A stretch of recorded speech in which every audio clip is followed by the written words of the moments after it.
Spring practice is around the corner. We're talking about every single position on the Kentucky football team, starting with quarterbacks Devin Leary. Will he be able to throw this spring, Adam Luckett? I'm not exactly sure, but it ultimately comes down to this is less about Devin Leary and more about the guy behind Devin Leary.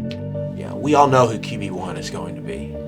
Big thing with Leary, you just would like for him to be able to throw, right? Yeah. Build some rapport with the new receivers. But really, it's backup. Is Destin Wade the guy again? We saw him kind of emerge late, played the Music City Bowl. We also saw or heard at one time Deuce Hogan was number 2, one time Kai Sharon was number 2, and one time Wade was number 2. What's the contingency plan at quarterback in case something happens to Leary? We saw limited action from Hogan in the spring game last year. We got one start for Sharon that started with a disastrous trick play, and then we got Destin Wade against a top 10 defense or top number 1 defense in college football last year.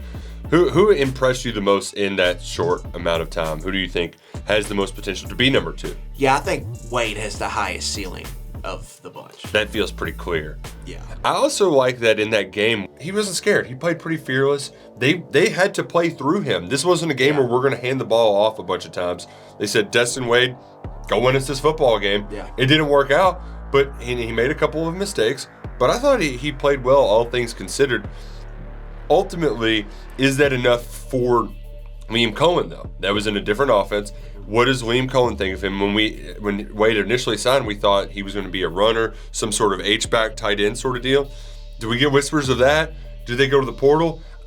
I think they might end up just riding with Destin Wade as the backup. I think in that game you saw what the two big maybe concerns were: accuracy, decision making. Can he be accurate? Can he make great decisions? Young quarterback, he's going to grow and learn, but this is a guy who in high school barely threw the ball, Nick. I mean, it was run first, run second a lot of times. You still have the transfer portal window, May 1st to May 15th, so you got 2 weeks. Do they as a staff decide we got to go get some backup quarterback to come in? The elephant in the room too is Leary's injury history.